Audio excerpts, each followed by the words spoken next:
Everybody stand up. Everybody stand up. Stretch your legs, no breaks, all right? All right, you can sit down now.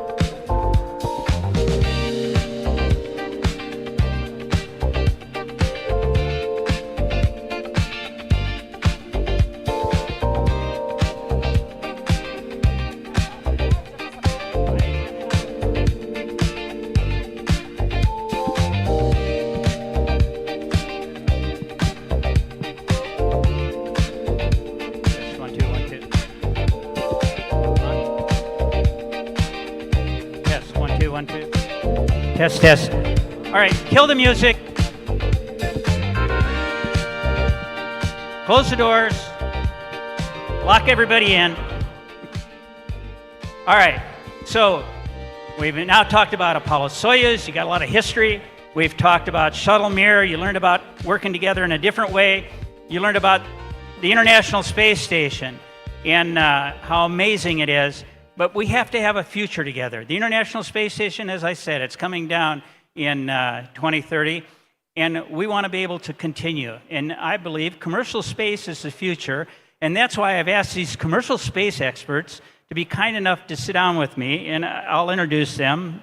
Dr. Tom Marshburn. Tom was selected to be an astronaut in 2004.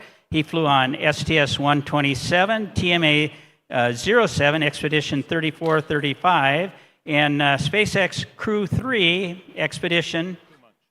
Crew 3, the Expedition 66 and 67. So a lot of space and 3 vehicles. I'm going to ask you about that. Tibor, let's see, 2023, man, you just got back. He was one of 4 selected Hungarian astronauts for their program, and he flew the Axiom 4 mission just in 2025 this year on a commercial space flight, and that was amazing.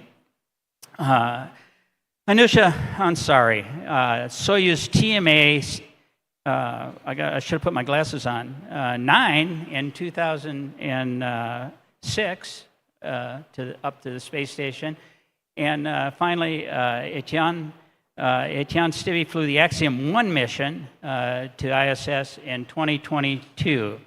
So you guys have flown on government vehicles, commercial vehicles a lot.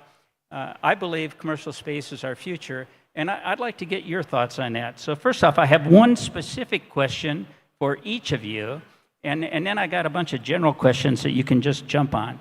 So Eytan, I'm going to start with you down at that end. We'll work our way back. What was your motivation for going to space on a commercial flight? And what have been the results of it for you having flown on that commercial flight to space? Thank you for your inviting me to speak here. So the idea that I can build the mission. When I go to space, I can decide what I'm going to do on the International Space Station. Now, when the opportunity came in 2020, and SpaceX just started to send people to the station, I signed up, and then I found out that no one in my country knows anything about the space station and what you can do there and what laboratories you can use and how to send material. And so we had to set up teams, and we set up 3 teams, scientific, educational, and artistic. So the idea was to invite everyone to participate in this mission, everyone in the country.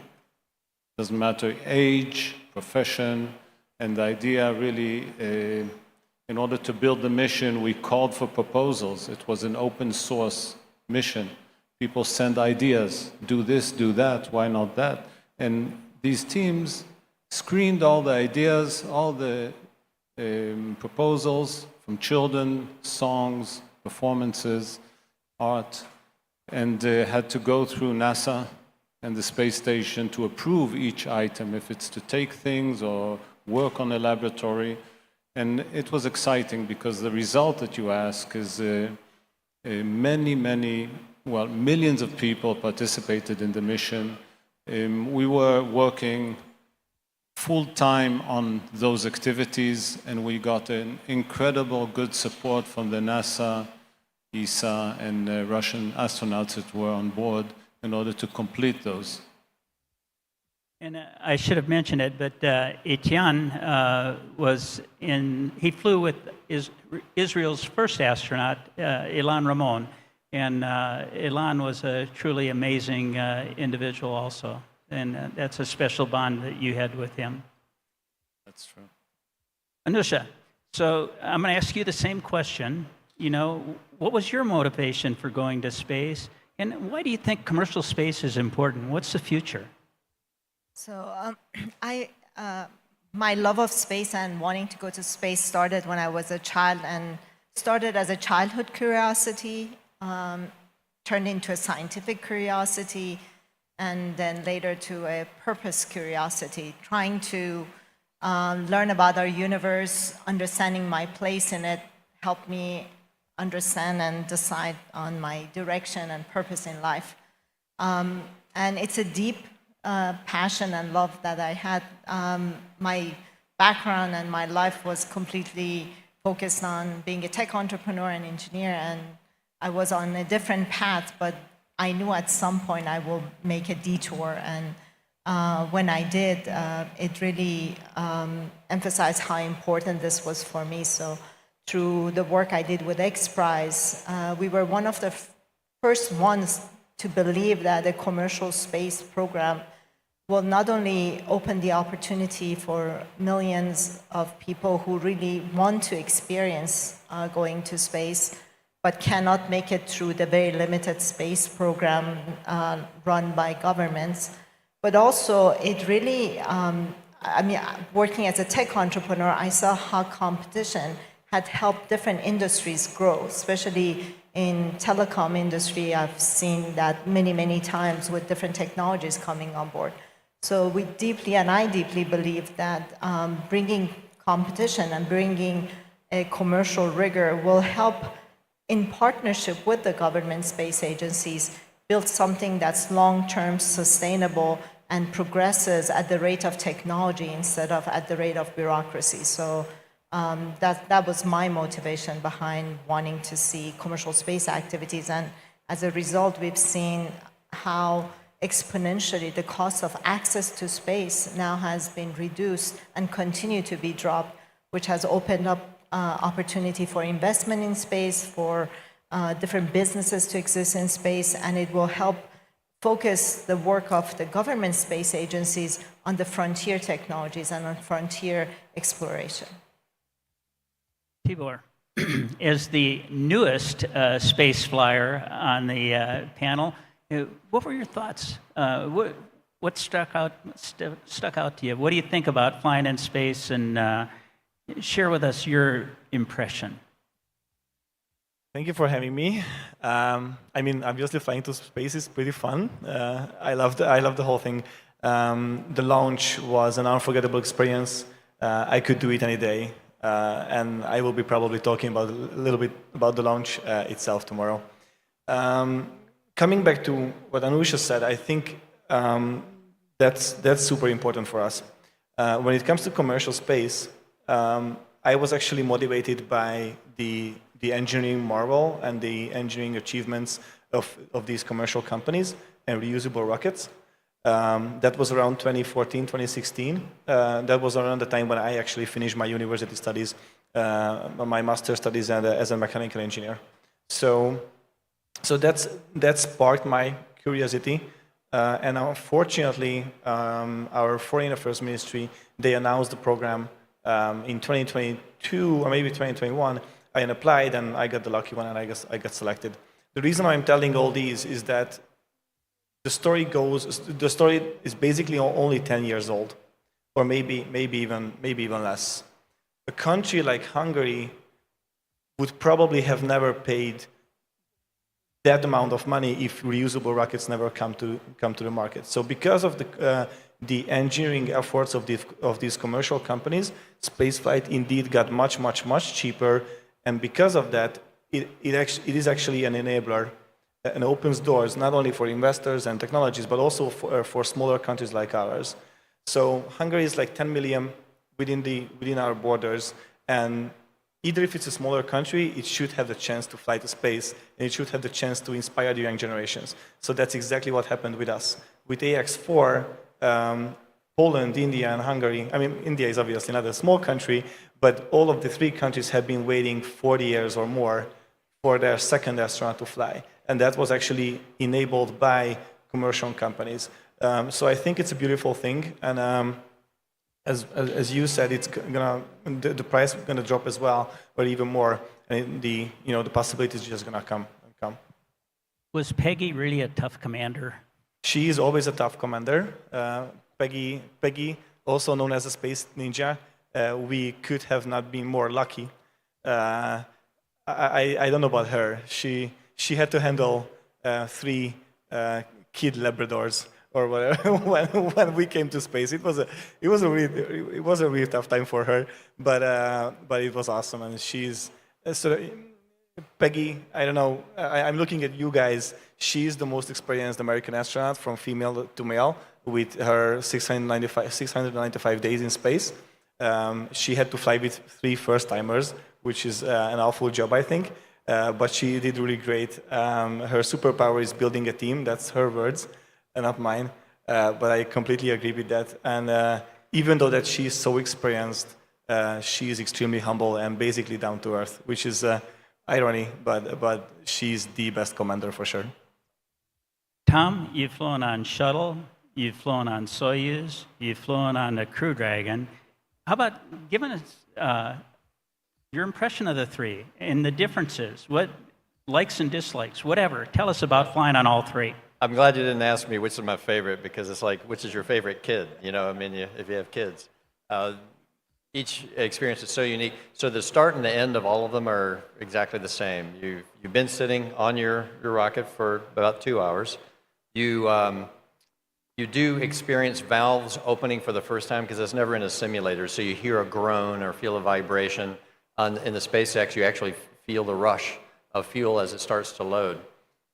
That's when you know it's for real, it's serious. And you're impatient, you've been sitting there 2 hours. Now in the shuttle, at that point, I think of it as a big rumbling truck flying down a rocky road because of just the solids and how they just shake you so much as you're launching, and the incredible wall of sound that surrounds you. Of course, when they pop off, then it becomes quite smooth. The liquid rockets, the Soyuz and the Dragon, are quite smooth from the start until you get out of the wind and the buffeting of the upper atmosphere. Staging on the Soyuz is completely unique because they light the 3rd stage before they drop the 2nd stage. So you see everybody go bam and come forward, and if the UHF is still going, you see people's faces just kind of their eyes pop open when that occurs. But when that happens on the Soyuz, this beautiful tidal wave of sparks go flying by you, ahead of you, and then of course you accelerate right past them, and they go flying behind you. In the background of the blackness of space is incredible. The Dragon is very unique at that staging point because all acceleration stops, and you actually loft for a while. It's very quiet. You almost feel like you're in 0G, but then the MVAC engine slowly starts to accelerate. Of course, in all cases, everybody's experienced it and loves it, is when you get to main engine cutoff, and suddenly it's 0G, and it's just wonderful. Awesome. So, toss up. Somebody raised their hand who wants to go first. How important is it that we have a commercial space station before we deorbit ISS? Is that important? Anybody want to tackle that one? Okay. You're building one. Yeah, I'll go first just because it's incredibly important. First of all, kind of tied to your other question, why is it important to even have commercial anything in space? Because it's so difficult, so expensive to have relatively slow, government bureaucracy has to answer a lot of things for its people, not just the bottom line for a business. And so it can happen faster, but also the government agency has to do those things that businesses are not going to do, say send a crew to Mars, perhaps, or inhabit the moon. And so businesses can take over low Earth orbit, can perform those activities that have to be done there. And we always say low Earth orbit is the first step to everywhere else. Everything has to be tested. We're never going to build a Mars ship and just launch it and go straight to Mars without having tested it for months, if not years, in low Earth orbit first. And so every stage, a government agency is likely to lead, and then the businesses will take over from there. Anyone else want to comment on that one? I wanted to Eytan? ask you, Bob, you undocked the ISS, right? You were the first assembly team that was working on the ISS. When you undocked, you imagined that this could survive for nearly 30 years? Oh, at least 20, it had to. Yeah, and, you know, it's going to be really sad when it comes down. I think it's just absolutely amazing what we have accomplished working together to build that phenomenal space station that's up there. But my personal opinion is that, you know, we do have to have a follow-on. There has to be a commercial space station. I think there's great benefit to it. So I'm going to ask my next question, and you can go back to answering the other along with it. But how important is it that we have international cooperation on a commercial space station?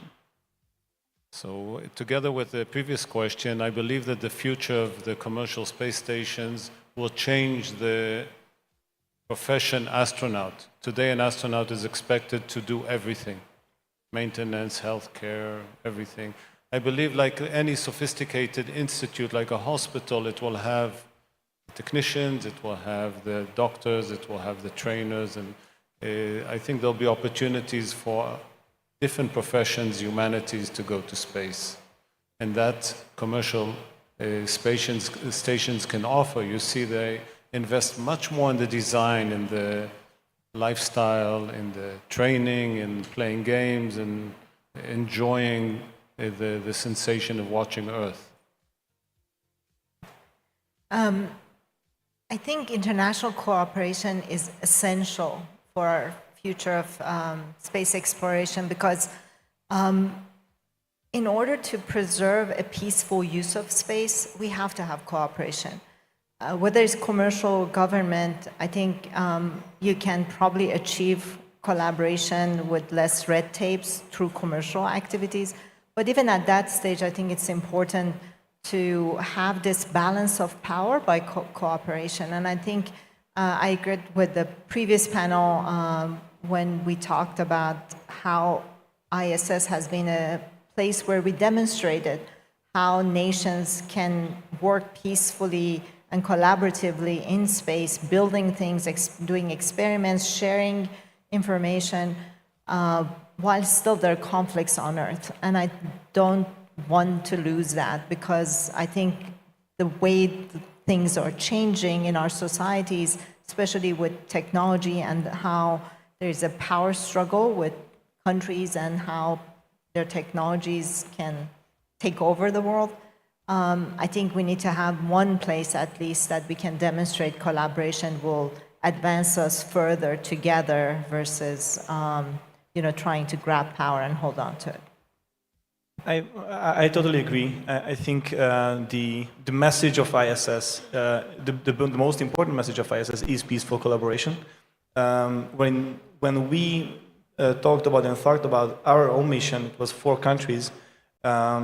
But what we usually said that actually we think that we are more alike to each other than maybe our countrymen back at home.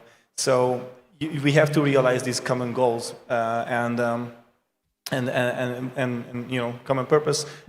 That was science for us, and then we can achieve these. When it comes to my mission, it was only a couple of hundred people in Hungary. It grew and grew. We invited researchers. We also did an open call. It was a couple of hundred people. Same for Poland and same for India. But when we started to train together, there was also ESA in the picture in Cologne, Tsukuba in Japan, NASA, SpaceX. And so basically only one small mission, which was a short duration mission, it was 20 days, that involved thousands of people. Only one mission, thousands of people from all around the world. And I think that's really, really essential because we travel the world, we build these friendships, and we learned a lot from each other. And everyone is good at different things. And when it comes to your other question, I think there are many practical reasons for that. There are going to be commercial space stations, and there are different approaches. What Axiom does is that they will dock to the space station. One of the reasons for that is that they will actually save science from ISS, and that's important because there are precious equipment and science that should not be thrown out. So that there are definitely practical reasons, And the other thing is, there is the emotional side of the story. There has to be a continuation. When there is a gap, like, when Apollo ended, then came a huge gap, which still continues, basically. Everyone knows that it's a huge gap. We should have been continuing something. If you don't continue, that's a whole other story. So I think there's an emotional effect as well. Excellent. Tom, anything you'd like to add?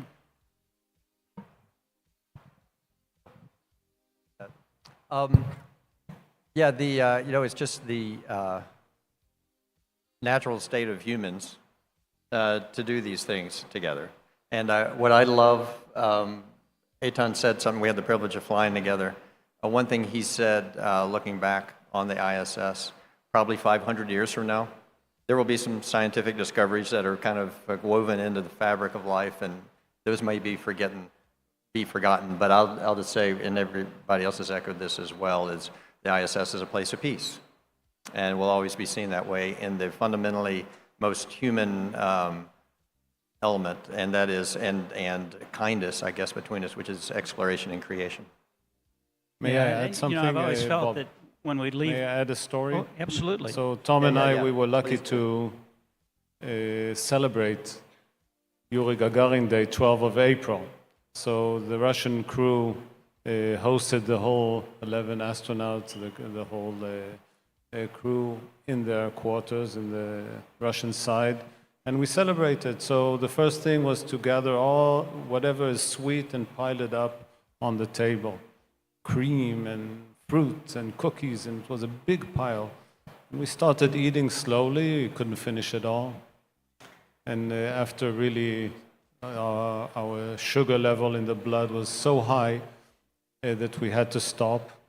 And then Oleg, the Russian commander, he just flips over the table with all the cake standing here. And, okay, and now we eat fish. I will also say a very quick story. When I was on orbit with the Russian guys, I get two gifts. Two very, very important gifts. One of them was a special Russian sock, which is completely different. And it has those, like those things that makes it sticky. So it's completely different than the US version. And the other one was actually the same Apollo-Soyuz coin, what has been just presented to you, because it means so much to those Russian guys. They have been doing those coins, and they just bought some to the ISS, and they gave it to us, to the three of us or four of us. So it's I think it's a super powerful message again about collaboration. So, this continuous presence, it really is important. Look at the Russians. They did not deorbit Soyuz until they had Mir up. They did not deorbit Mir until they were on ISS, and they've always had that continuous presence. As far as exploring beyond our home planet, I've always felt that, the importance of working together, that I believe that when we leave our planet, we should leave as the people of planet Earth, not the people of any one nation. When Artemis 2 launches to the moon, there's going to be a Canadian on board, which I think is very positive. So, our future, we need to work together on this, not separately. And I believe, for one thing, it's way too expensive, and we need to pool our resources if we're going to be successful. Let's see, next question. Give me one experience from your flight that really stuck out to you, that you remember, that you want to share with the audience. Anousheh, why don't you go first? Well, everything was so new to me, and my flight actually happened to be a fluke because I was a backup crew. I trained with Peggy, and I wasn't supposed to fly. I was told that I was selected to fly just 3 weeks before the flight. I had finished training as a backup crew, but I was in schedule, so I didn't have time to do my own experiments. So I, organized with the European Space Agency and carried on 4 of those missions. But I think one of the unique experiences I had was one day I was just floating above the cupola was not there, the station was still being built, so I was over the big window on the Russian side, and I was just watching the Earth go by and just listening to my iPod, and there was lightning going on ground. And I was listening to this music, and it felt like a display, a light show that was going, perfectly well with my music, and I was enjoying it. And then I had to remind myself that from this vantage point, it was a very peaceful, beautiful experience. But those in traffic stuck trying to get home, and it's raining, and there's chaos all over, are going through a completely opposite experience. And it just re-emphasized one thing that is common from all of us that had the opportunity to be in spaces. It gives us different perspective. It helps us see the world through a different lens, and just reminding ourselves of that when things don't go our way, or there is conflict or chaos going on, or big problems happening. I always try to go to that moment and try to look at it from a different perspective, whether it will give me an insight to a solution or just helps me see the other point of view. It has been an experience that I cherish. We had so many great memories with Crew 10 and the Soyuz MS-27 guys. I would refer back, actually resonating with your other questions, it was 11 of us on board, 11 people from 6 countries, and out of that 11 people, 7 was rookie flyers, like seven new flyers, which tells me a lot about how space is expanding and how space is really about collaboration. So for me, it's always about people. First hour when we docked to the station, due to KU coverage, we had to wait 1 hour until our opening ceremony, so we had to kill time. So Anne McLean, she said, okay, why don't you guys, this was right after we arrived, why don't you guys close your eyes and trust us? And obviously they grabbed our waist, and we were 3 puppies, Swabo, Shuks, and me, and they brought us to Cupola with our eyes closed, and then they told us when can we open our eyes. And that was, we were phasing for 28 hours, so we saw Earth, but seeing Earth for the first time from Cupola, that's totally different. So we were just there, three first-time flyers, and wandering around for 20 minutes. It was a wonderful feeling. And then we still had time, right? So Anne told us that, okay, why don't you call your parents? So I went to a laptop, and basically, first hour on station, I dialed the number of my mom, and I could call her. And that was 30 hours after the launch, and I could feel her voice that she's relieved. She saw the videos, she saw the TV, that okay, we are docked, we are safe. And trust me, that was not the feeling that she had when the launch was happening, because I also called her from the launch tower, and that was a very, very different, very emotional discussion. But when I arrived to station, it was, again, totally different. Those were only the first hour of station, but those were really beautiful moments. Tom, based on his question, I have a question before you answer. So having looked at the Earth on a spacewalk and having been in the cupola, what do you prefer, looking at the Earth in your spacesuit or being in the cupola in shirt sleeves watching the Earth go by? Which is better? That's a great question. There's such different experiences. A spacewalk is so intense that, and you're on a timeline, you don't get that many glimpses of the Earth. I mean, you see it all at once, but you don't have any chance really to sit there and study it at all. Whereas, and what you're amazed by is once you're outside the ISS, on my second mission, I'd been inside of it for 5 months, and then suddenly right before I was going to come home on an emergency spacewalk, I found myself on the outside, and you're holding on to it, and you realize it's not attached to anything. It's going around the Earth. The Earth is moving under you, and you go, wow, how is this even happening? You get that extreme feeling of I could fall. But on the inside, time is very valuable. You don't have much. But on each flight, I made it a point to grab a crewmate, go to the window, and to look at the Earth from the window with someone else, and to share it with someone. It's a very unique experience. They have a different perspective. Julie and I, we had a beautiful cross right over Canada at the top of that orbit when there was a storm and during the sunset. So she was able to just lay out all the beautiful places, point them out, and describe them to me, what they look like from the ground.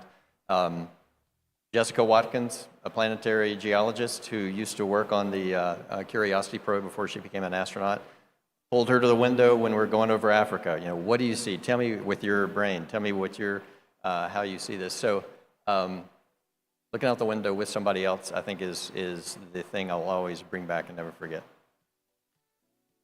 Eytan. So Andre before spoke about the comedies that they watched in space. So we had a comedy, but then the Russian crew decided to check how brave we are. And Sergei there, they chose a film called Salute 7. And that's a space station falling apart. You're sitting there, the 11 person were looking at that movie.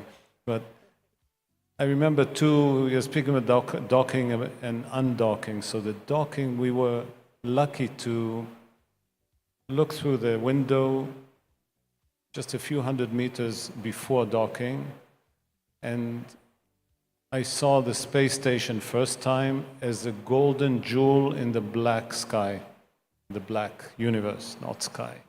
So it was just a beautiful, beautiful moment, because space was dark, Earth was dark, and the jewel was still shining gold.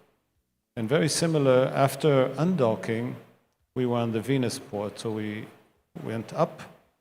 After 10 minutes, we were out of our seat and watching the station and flying over the station below us, this big metal structure, amazingly flying with no power at a huge speed.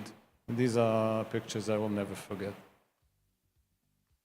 All right, so I'm going to try and get us out of here a little bit early because we got a bus to catch, and a lot of folks would like to change into casual clothes before we go on the next event. But hopefully I can squeeze in a couple more questions. First off, what's one thing that you would like to leave with the students and the non-space flyers in the audience? What's one thing that you would like to tell them to remember? Tom? It's so good that you're here because you are the future. There are concerns that our next generation's up to something like spaceflight. More risks are going to have, greater risks are going to have to be taken, going to the moon and Mars. The path today, at least to get there, is very hard. Math, physics, science, engineering, medicine, these are hard subjects. But I want to say it is worth it. Every bit of it is worth it. So thank you for your enthusiasm that brought you here. Just keep at it, keep going. And if you want to be there, you'll find yourself there one day. Yes, thank you guys for being here. My mission incorporated hundreds of people from Hungary. Lots of those people, a majority of those people, they have never been working in space before. So they came up with ideas and we created experiments out of those. So ultimately we created science to space, which was awesome. So now, back at home, I have a couple of hundred people hungry because they created successful space experiments, so now they want to do more. So now we have to create another mission for them. So it's a never-ending circle, but it's fine, because these people realized that whatever field they are studying or working at, let it be biology or law or whatever, if it starts with space, like space biology, space law, space economics, whatever, that's going to be the peak of that field. That's how I see it. So even if you don't want to be an astronaut, if you have the chance to work in something space, like space biology or whatever, you can be sure that you will be working on the hardest questions of that field. And I think that's motivating enough.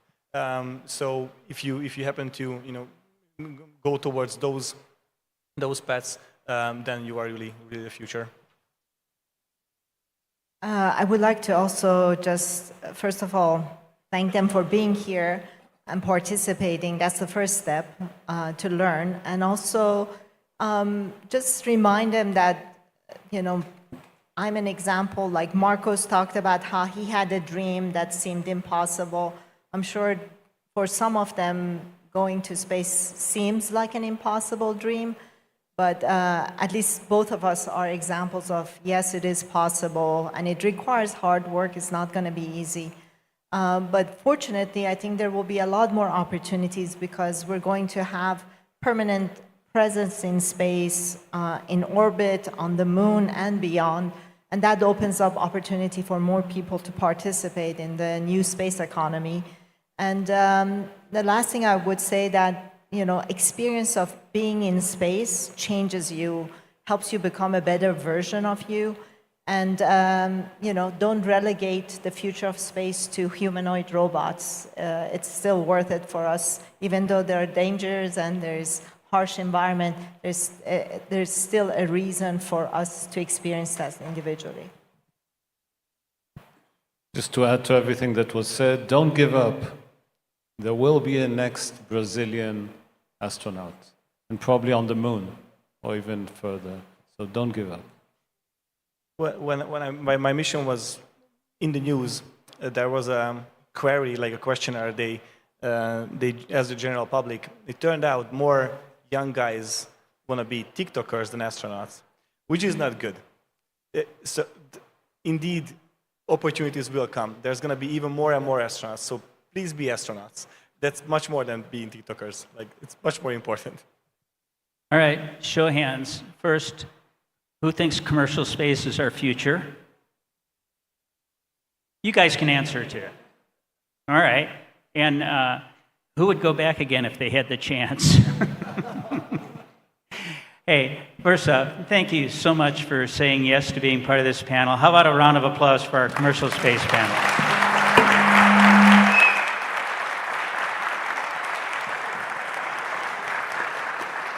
Giselle, I turn it back over to you. Thank you all.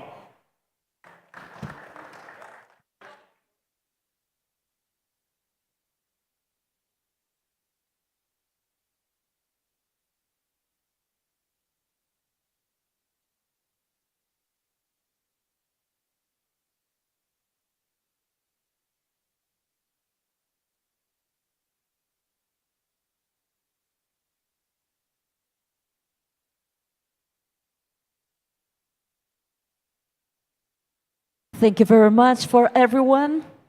As we conclude this afternoon's activities here at Club Med Lake Paradise, we remind all participants that at 5 p.m. we will begin the official transfer to São Paulo, where the technical visit and welcome cocktail will take place at the Catavento Museum, one of the Latin America's leading centers for science outreach.